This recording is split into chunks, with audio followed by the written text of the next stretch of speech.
আচ্ছা আর কি ও চাচা বিয়াদব ছেলে কোথায় তুই বিড়ি খাচ্ছিস মানে ও সত্যি ঘাবড়ে গেছে মানে ওর মুখ পাচ্ছে না কেন ও মনে মনে হচ্ছে এই চাচার সাথে প্রতিদিন বিড়ি খাই চাচার সাথে তো খাই আমি দিই চাচাও আমাকে দেয় আজকে রাগলো কেন তো ও মানে কথা বলতে পারছে না একসাথে চলা লোক একসাথে খাওয়া লোক ও চুপচাপ আছে তোর চাচাকে আগে দিতে হবে জানিস নি পরের বাক্য মানে বাপ বেটা জাহান্নামে যাওয়ার রাস্তা তৈরি করছে এবার চিন্তা করে দেখেন তাহলে এলাকার বুকে যত পান বিড়ি জর্দা গোল সিগারেট বাবা এসেছে দিকে আসেনি বাংলাদেশ আছে ইয়াবা বাবা বাংলাদেশ ছোট ছোট ট্যাবলেট বাবা এগুলো যা খাবেন এগুলা খেলে দোয়া ইবাদত কবুল হবে না এখন আপনার মাথায় একটা প্রশ্ন ঘুরঘুর করছে অনেক হুজুর বুখারী পড়ায় তারা খায় যে মুসলিম বুখারীর হাদিস রাসূল সাল্লাল্লাহু আলাইহি ওয়াসাল্লাম বলেছে 3 শ্রেণীর মানুষ দিয়ে জাহান্নামকে উদ্বোধন করা হবে 1 শহীদকে দিয়ে জাহান্নাম উদ্বোধন করা হবে 2 পথভ্রষ্ট আলেমকে দিয়ে জাহান্নামকে উদ্বোধন করা হবে 3 দানবীর যারা টাকা দিয়েছে আর মনে করেছে আমি অনেক টাকার মালিক মানুষ আমাকে দানবীর বলবে তাকে দিয়ে জাহান্নাম উদ্বোধন করাবে মাঝের জন কে ছিল আলেম আপনি ভাবছেন বিড়ি হানাফি ভাইয়ের একটা কথা বলে না যে খবরদার খাওয়ার সময় সালাম দেব না ওদের মধ্যে প্রচলিত আছে অনেক প্রোগ্রামে যাই হুজুর খাচ্ছেন তো সালাম দেব না তা আমি এক জালসায় বলেছিলাম যে ওরা যে ফতোয়া তৈরি করেছে খাওয়ার সময় সালাম দেওয়া যাবে না তাহলে ওরা জীবনেও সালাম পাবে না কেন বলেন তো না সবসময় পান খেতেই থাকে তাহলে কি করতে হবে হুজুর হা করেন তো কেন গো পান আছে নাই ওকে আসসালামু আলাইকুম ওয়া রাহমাতুল্লাহ তাই তো বলতে হবে নাকি তাহলে কি এগুলোকে ত্যাগ করতে হবে ভাইয়েরা আমার এখন ছোট্ট করে আপনাকে জানাবো একটা বিষয় যে এতক্ষণ বুঝলাম যে হারাম ইনকাম করা যাবে না ইনকাম কি করতে হবে হালাল অল্প হোক রুজি রুটি আল্লাহর তরফ থেকে আসে আল্লাহ প্রত্যেক জীবের জন্য রুজির নির্ধারণ করে রেখেছে এবার কি করে ইনকাম করবেন এটা আপনার ব্যাপার এবার 3 নম্বর পয়েন্ট আপনাকে বলবো যে আমরা যদি খাই তো কি হবে যদি খাই তো কি হবে জাবের রাদিয়াল্লাহু তাআলা আনহু বলেন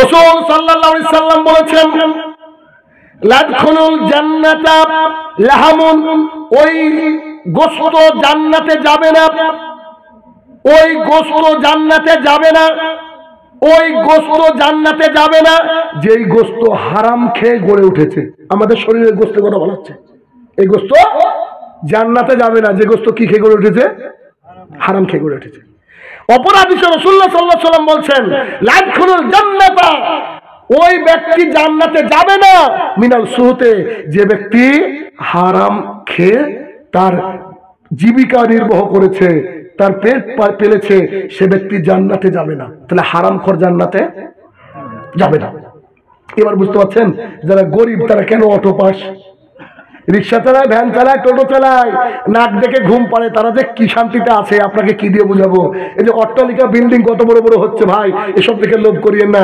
গরিবরা বড় লোকের চেয়ে 500 বছর আগে জান্নাতে যাবে ইনশাআল্লাহ টেনশনের কোনো কারণ নাই তাহলে টেনশন না করে আপনারা রুজি রুটি করেন দেখবেন অল্পতে সংসার চলে যাবে একটা জিনিস কি খেয়াল করে দেখেছেন এই বর্তমান সময়ে একটা পরিবার চালাতে 15-20,000 30,000 40,000 কারো 50,000 টাকাও লাগে কিন্তু ইমাম সাহেবের বেতন 10,000 চলে কি করে তার পরিবারে সন্তানও আছে ইত্যাদি বলছি মোটামুটি দেখেন ইমাম সাহেবের সংসার শুধুমাত্র বারাকাতে চলে বিশ্বাস করেন শুধুমাত্র বারাকা কারণ বারাকা একটা জিনিস আর সম্পদ উপার্জন করা একটা জিনিস এলাকার কোটিপতি একজন লোককে দাওয়াত করেছেন দাওয়াত করার পরে গরুর গোশত ছাগলের গোশত পায়রার গোশত তিনটি গোশত করেছেন এই মথুরাপুরে নাকি মিষ্টি বিখ্যাত শুনলাম কোথাকার মহানন্দ ওইদিকে যাও আস্তে আস্তে ভাই বলছিলাম বাজার পার হওয়ার পর বলছেন আগে বললেন না তো ওই যে মিষ্টি এনেছেন 8-10 প্রকারের এবার চাচাকে খেতে দেখেছেন কোটিপতি দিন গেলে লাখ টাকা ইনকাম চাচা এসে বলছে বাপ করলা নাই করলা চাচা 3 প্রকারের গোশত করলাম এতগুলো মিষ্টি আপনি করলা খুঁজেন তো চাচা বলছে বেটা I am suffering from diabetes আছে না নাই বাপরে ডাক্তার মুখ বন্ধ করে দিয়েছিল বেটা অথবা এই ডায়াবেটিসে খেতে পারি না বেটা, ঠিক ঠিক। তখন বাড়ির থেকে বেরোতে দেবে, একটা টোটোওয়ালা টোটো নিয়ে যাচ্ছে, খালি ডাকেন একবার, খালি দেখে দেখেন দাদা কোনটা দেবো, বলে বাপ সব 3 পিস দে, বলেন আছে কি নাই? তাদের যাদের ডায়াবেটিস আছে তাদেরকে আমি কষ্ট দিলাম, আমি উদাহরণ দিচ্ছি যে আল্লাহ তাআলা যদি মুখ বন্ধ করে দেয় কিছু করার আছে কি নাই? মানুষ দেখবেন অনেক মানুষ আছে, বেশিরভাগ মানুষের স্বভাব এটা, অনেক মানুষ খাবারের জন্য দৌড়ায় আর কেউ হজম করার জন্য দৌড়ায়, ঠিক না? যারা গরিব তারা কি খাবারের মানে আনার জন্য দৌড়ায়, আর বড় লোক কি করেছে, খাবার হজম করার জন্য দৌড়াচ্ছে। জীবনে ফজরের নামাজ পড়ে না, আল্লাহ তাআলার কথা সে মানতে পারে না, কিন্তু ডাক্তার বলেছে তোমাকে ভোর 4টের সময় উঠে রাস্তায় হাঁটতে হবে। দেখবেন এখন শীতের সময় খুব হাঁটে, অথচ ফজরে সে ব্যক্তি মসজিদে চায় না। ভাইরা আমার, দ্বীন ইসলাম সবাই গ্রহণ করবে না, দ্বীন ইসলাম সবাই মানবে না, বেশিরভাগ মানুষই জাহান্নামে যাবে। আর এই জাহান্নামে যাওয়ার অন্যতম একটা কারণ হচ্ছে হারাম রুজি। কেননা যদি অন্য কোনো দিন সময় হয় বলবো, আর যদি না পারেন ইউটিউবে আমার বক্তৃতা আছে শুনবেন, যে ইবাদত কবুলের শর্ত আমি 6টা শর্ত নিয়ে আলোচনা করেছি, যার মধ্যে একটা শর্ত হচ্ছে হালাল রুজি। তার মানে আজকে যে মাগরিবের সালাত আদায় করেছি, আজকে যে ঈশার সালাত আদায় করেছি, এই ঈশা বা মাগরিবের সালাত যে আমরা আদায় করেছি, এই সালাত আল্লাহর কাছে গৃহীত হবে না যদি আমরা হারাম খেয়ে থাকি। কথা বোঝা গেল? যদি আমরা হারাম খেয়ে থাকি এই সালাত আমাদের গৃহীত হবে না। এই সালাতকে পরিশুদ্ধ করতে গেলে প্রথমে কি করতে হবে? হালাল রুজি। কি করতে হবে? হালাল রুজি। এখন কালকে আলোচনা করছি, আমাকে টপিক দিয়েছে হক, আলোচনা করতে করতে একবার বুড়ো মানুষ বুঝে না, পাশ থেকে বলছে যে একটু নবীদের গল্প করেন না, নবীদের কাহিনী শোনান। তো যেহেতু আমাকে টপিক দেওয়া হয়েছে কিসের উপরে? হালাল রুজির উপরে। আমি আলোচনা লম্বা করবো না, এমনি অনেক রাত হয়েছে, ফজরের সালাত আদায় করতে হবে। ওই যে আগের বক্তা ভাই বললো না, ওই হাদিসের রাবি কিন্তু আয়েশা রাদিয়াল্লাহু আনহা, তিনি কি বলেছেন? রাসূলুল্লাহ সাল্লাল্লাহু আলাইহি ওয়াসাল্লাম বলেছেন, কোন ব্যক্তি যদি ফজরের পূর্বে 2 রাকাত সুন্নাত আদায় করে, গোটা পৃথিবী একদিকে, 2 রাকাত সুন্নাত একদিকে। তাহলে আমাদের চেয়ে কোটিপতি কি আছে ভাই? ফজরের সুন্নাত তো মিট যায় না আমাদের, আলহামদুলিল্লাহ, ঠিক না? আচ্ছা, যাই হোক, আলোচনা আর সামনের দিকে যাব না। তবে উনি বারবার করে বলছেন, আমার বক্তৃতার মধ্যে যদি কোনো আপনাদের কোনো কোশ্চেন থাকে, সেই কোশ্চেনগুলো করতে পারেন ইনশাল্লাহ, কোশ্চেনগুলো করতে পারেন। কোশ্চেনগুলো অ্যান্সার আমি যতটুকু সম্ভব দেওয়ার চেষ্টা করবো। উনি বারবার করে আমাকে বলছেন, যদি আপনাদের জানা এমন কিছু থাকে যেগুলো আমি জানি, আমার ক্ষমতার মধ্যে রয়েছে, আমি ইনশাল্লাহ উত্তর দেবো, যাতে করে আপনারা বুঝতে পারবেন। বলেন। আসসালামু আলাইকুম। আপনারা কেউ উঠবেন না, একজন যে বক্তা রয়েছে ইমদাদুল হক, তেনার বিষয়বস্তু আমরা বেঁধেছি আদর্শ পুরুষ ও নারীর বৈশিষ্ট্য কি, এ বিষয়ে কোরআন হাদিস থেকে আপনাদের সামনে বক্তব্য রাখবেন। উনি চলে আসছেন, অতএব আপনারা কেউ উঠবেন না, আপনারা ধৈর্য সহকারে বসুন। এনার প্রশ্ন উত্তরের পরে পরে উনি মঞ্চে আরম্ভ করবেন বক্তব্য। কথা বলেছেন, চলে আসছেন। দেখেন, যে প্রশ্নগুলো এসেছে অনেক প্রশ্ন, আমি শর্টকাটে অ্যান্সার দেওয়ার চেষ্টা করবো ইনশাল্লাহ। প্রথম প্রশ্ন, যে মসজিদে প্রবেশ করার পর আজানের সময় হয়ে গেছে, দাখিলা নামাজ পড়বো না আজান দেব? জরুরি আগে আজান দিবেন। এখানে মাসলাটা বুঝেন, মসজিদে ঢুকে দেখছেন যে আজান 3:15, কথা 3:15 বেজে গেছে, প্রথমে আপনি কি করবেন? আজান দিবেন। আর মসজিদে ঢুকছেন এমন অবস্থায় কেউ আজান দিচ্ছে, তখন আপনি আজানের জবাব দিবেন।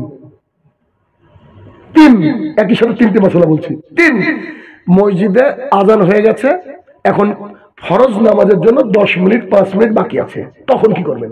তখন যদি বসতে চান, ভালো করে বুঝবেন, মসজিদে বসতে চান, তাহলে 2 রাকাত সালাত আদায় করে বসবেন, এটা হচ্ছে মসজিদের আদব। আর যদি না বসেন তাহলে বিআদব হয়ে গেল। এটা কিন্তু আমাদের মাযহাবী ভাইরা খুব করে, দেখবেন গিয়ে আগে বসে তারপরে উঠে, এটা জায়েজ নাই। কথা বোঝা গেল? তাহলে প্রথমে আজান দিতে হবে, তাহলে ঢুকে আজান দিতে হবে। 2, প্রশ্ন, 7 দিনের পর আকিকা দেওয়া যাবে কি না? দেখেন, হাদিসে আসছে 7 দিনের দিন আকিকা দিতে হবে। ছেলে হলে 2টা ছাগল, মেয়ে হলে 1টা ছাগল। ছাগলের দাঁত লাগবে না, কুরবানির জন্য দাঁত লাগে না, লাগবে না, ইচ্ছা মতো দিয়ে দিবেন। 7 দিনের পরে 14 দিন 21 দিনে দেওয়া যায়, এটা মানুষের মতামত। আমি বলবো 7 দিনের দিনে দেন, না হলে দেন না, আমার কথা বুঝেননি? ছেলে যখন আপনার স্ত্রীর প্রথম মাসের মেন্স বদ্ধ হয়ে গেছে, সন্তান চলে এসেছে, সেদিন থেকে আপনাকে সিজারের টাকা, যেহেতু সিজার ছাড়া উপায় নাই, আর ছাগলের টাকা উপার্জন করতে হবে, বুঝেননি? 50-60 হাজার টাকা ইনকাম করতে হবে। সন্তান নেওয়া এমনি না, বাপ বাপ ডাক শুনবেন, এটা কি কম বিষয় নাকি? কথাটা মনে পড়ে গেল, বলি। আমার মেয়ের 6 বছর বয়স, টানা 5 দিনে মালদার দিকে ছিলাম। মানে কি করবো ভাই, দিনাজপুর মালদা, দিনাজপুর মালদা, বাড়িতে গেলে 350-400 কিলোমিটার রাস্তা, পাগল হয়ে যেতে হয়। গিয়ে তো আবার ঘুম না, চলে আসি। তা আমি বাড়িতে গিয়েছি রাত্রিবেলায়, তো আমি বললাম যে আমার মেয়ে কই, তো দিদা বাড়িতে। তো আমি বললাম যে ঠিক আছে। তো আমার স্ত্রী আমাকে বলছে, তোমার মেয়ে কি বলছে জানো তো? কি তো বলছে, আম্মু আব্বু আসলে তোমাকে ডেকে দিও। তখন ওর আম্মু বলছে যে আব্বু আসলে ডাকবো কেন, ওই রাতে তো আব্বুকে ডিস্টার্ব করা যাবে না, আব্বু এসে ঘুমাই। তো বলছে না, আমিও আব্বুকে ডিস্টার্ব করবো না, শুধু একবার দেখবো যে আব্বু এসছে, তারপর আমিও ঘুমাবো আব্বুর গলা ধরে। আমার কাছে খুব ইমোশনাল মনে হলো। আর আমি গেলেই ওইভাবে আমার গলা ধরে ঘুমাই। মানে আমার মনে হয় মেয়েরা বোধহয় একটু একে বেশি ভালোবাসে, বাপকে একটু বেশি ভালোবাসে। এই জন্য ভাই এগুলো হচ্ছে নিয়ামত, আর এই নিয়ামত নিতে গেলে একটু প্রিপারেশন নেবেন না, নেওয়ার দরকার। আকিকার মাংস বাবা মা খেতে পারবে কি? অবশ্যই খেতে পারবে। আকিকার গোশত আপনার নিজের, যা খুশি তাই করবেন। আকিকার মাংস হাদিস কোরআন অনুযায়ী কি করা যাবে এটা এখনই বললাম। আকিকার গোশত আপনার নিজের, কুরবানির মতো 3 ভাগ করতে পারেন, আপনি পুরোটা রেখে দিতে পারেন, আপনার আত্মীয় পরিজনকে এনে খাওয়াতে পারেন, বিলিয়ে দিতে পারেন, ব্যাস ঝামেলা শেষ। এটা আপনার নিজের, যাকে খুশি দিতে পারেন। কোন স্বামী যদি তার স্ত্রীকে বলে তোর বাবার বাড়িতে আছিস, তাহলে তার স্ত্রীর বাড়িতে থাকা যায় হবে কি? বুঝতে পারলাম না। কোন স্বামী যদি তার স্ত্রীকে বলে